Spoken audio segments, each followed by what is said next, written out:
If you're going to discuss oils, use something that works in your market. Use an oil that gives you the desired oil pressure. And then once you find one that works, stick with it. So guys, it's Calvin from the Cartoon Company down under in New Zealand. So some of you may have seen Old Yellow before.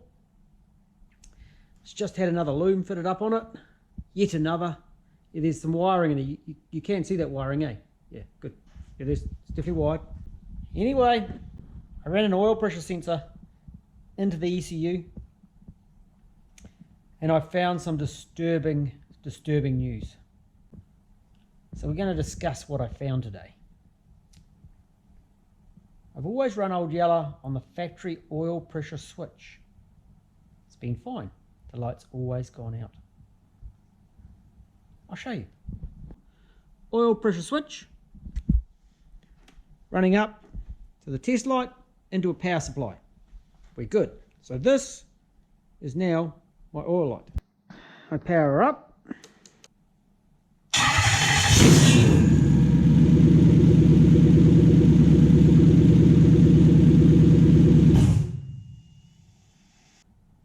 The oil light goes out. So all must be well. But let's have a look. We now have a manual gauge fitted and make it run.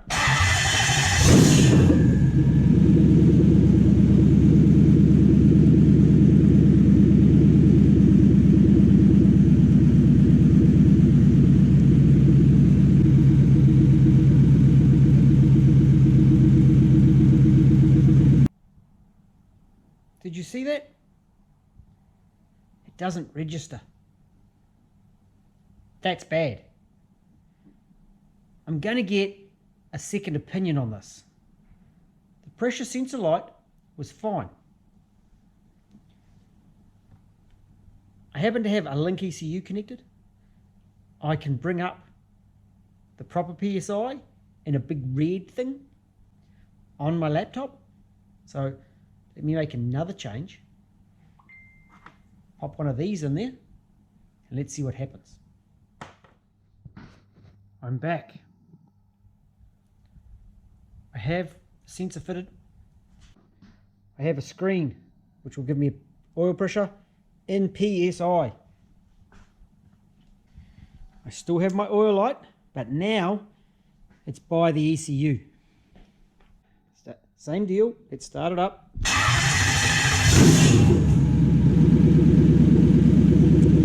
I'll connect to the ECU, eh? Connect to ECU.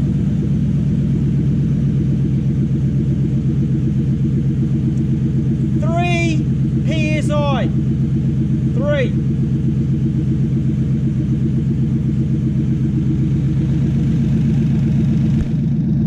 The oil light went out. That is the oil pressure confirmed on an oil pressure gauge. That is bad. So I have here the recommended document from Toyota on the oil pressure and how to check it. Generally, I kind of follow the recommendations on most things. Now let's have a bit of a read at the oil pressure recommendations.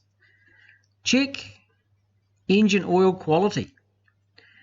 Check the oil for deterioration, entry of water, discoloring or thinning. Let's do that.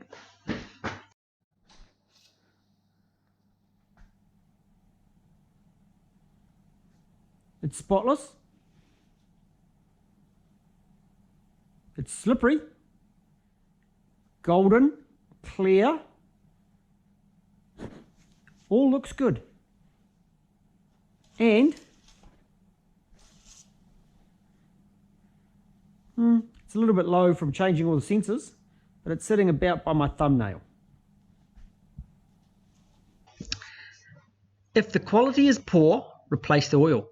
No, it's not. It's fine. Recommended viscosity is as shown, with SAE 5W30 being the preferred engine oil. Maybe on a road car driven by Grandad, that might work. However, for most of us, that is no longer the ideal oil, especially after we've done a fair few Ks. Old Yeller has been done an unknown number of Ks. Now I've got to check the engine oil level. Okay. Number 2, check engine oil level. So I skipped ahead a little bit. The oil level should be between the L and the F marks on the dipstick. Well, it was on my fingers. I don't think it says that. Or does that make me the dipstick? If low, check for leakage. Yes, there's a leak at the right rear cylinder head rear bung, I believe, and it drips on my exhaust. That's for another day. If low, check for leakage and add oil up to the F mark. That'll be F for full, I'm thinking. Oh, full. Okay, so now number 3, remove oil pressure switch and install oil pressure gauge. Well, I did that already. Warm up engine. Allow the engine to reach normal operating temperature. Well, I did that already. It was already warm, as we could see, around the 80 degrees. Oil pressure. Now look at this. This is the recommended oil pressure at idle. 0.3 kg centimeters squared. 4.3 psi. 29 kPa. 4.3. I'm 2/3 of the way there with my 3 psi. Or more, I'm almost there. At 3000 RPM, 3 to 6 kilograms per centimeter squared. At 3000 RPM, 43 to 85 psi. This one I have not done. Reinstall oil pressure switch. Apply adhesive to 2 or 3 threads, and it gives you a 3-bond or a Loctite option. Start engine and check for leaks. Let's go back to those oil pressures. There is a reason I brought up the Toyota document. That is the proper recommendation, that sheet from Toyota, from the workshop manual for, that's a 1991 LS400. 4.3 psi. And that's why that oil pressure switch turns the light out. They must be set really low. So my 3 psi isn't actually that scary when you look at the Toyota recommendations. However, it's lower than I would like by lots. I did have to sump off this recently and I drained some mud out of it. It was yucky.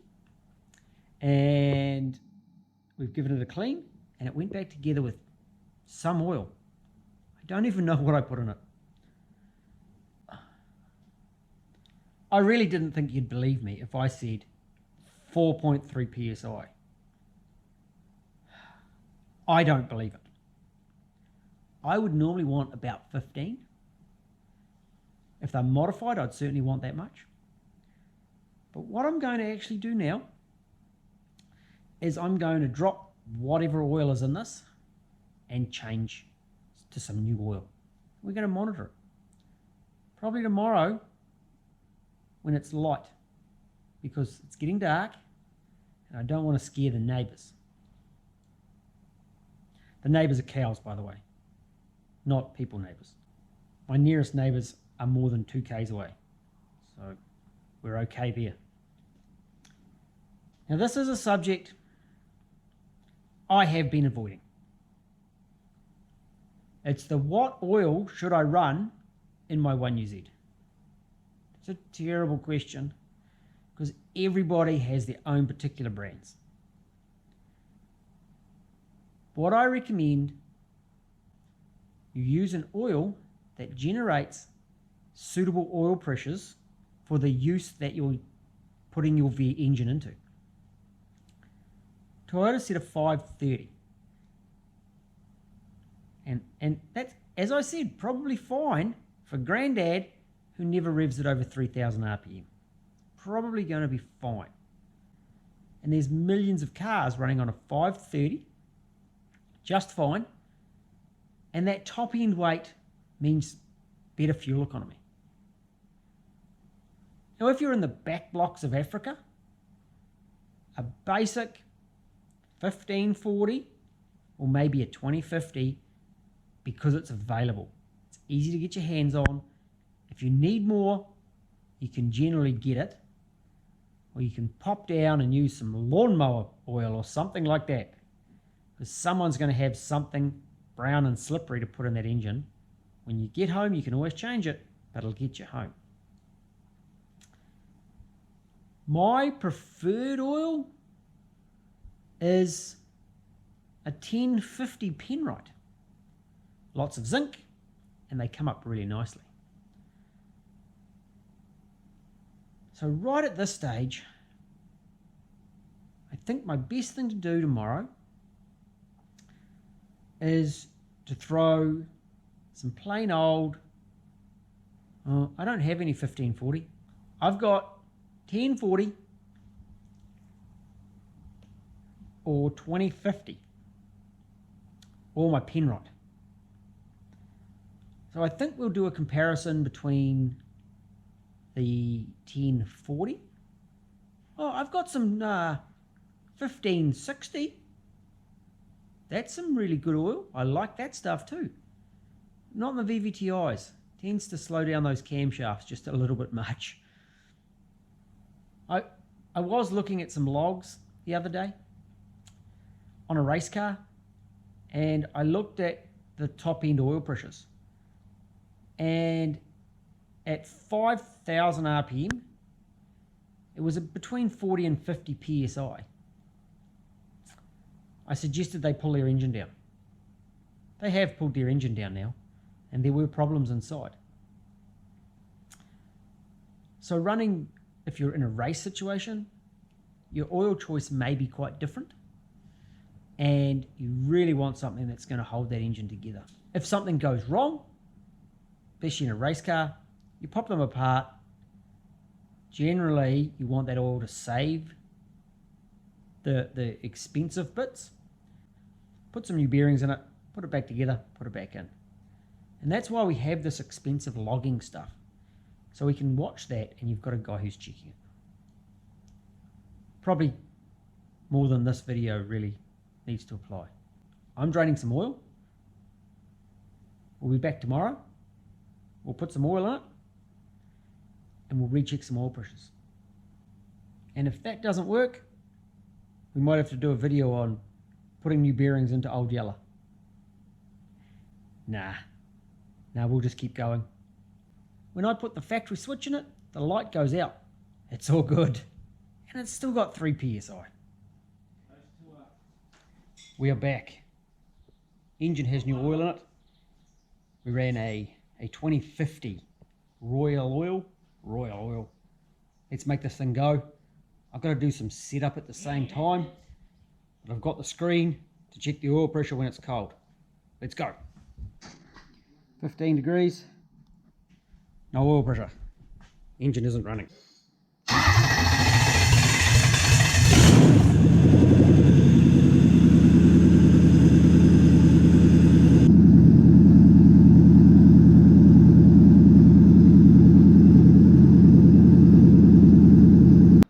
Engine's up to temperature. Let's see what the oil pressure is doing now with some new oil. ECU's connected. Let's get into it.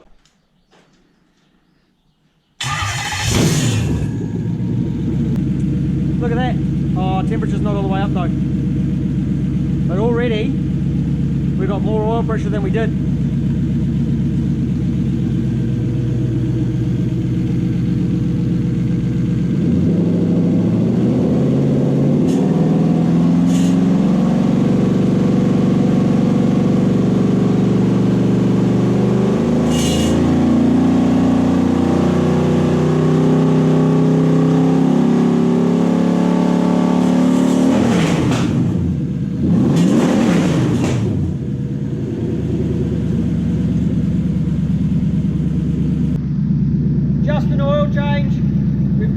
1.5 psi, which actually almost makes it okay. The spec is almost okay.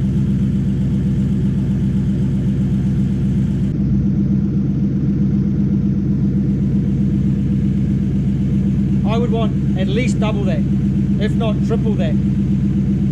4 times that, 15 is what I'd like.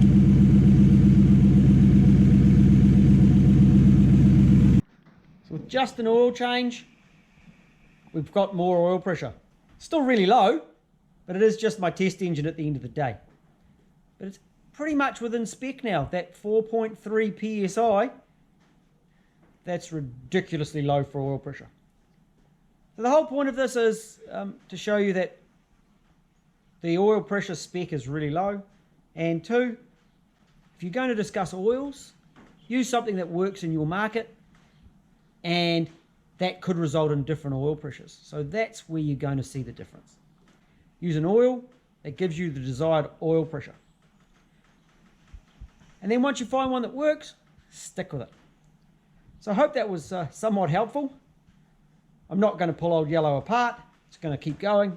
It's just my test engine. And we'll talk to you again soon. Catch you later.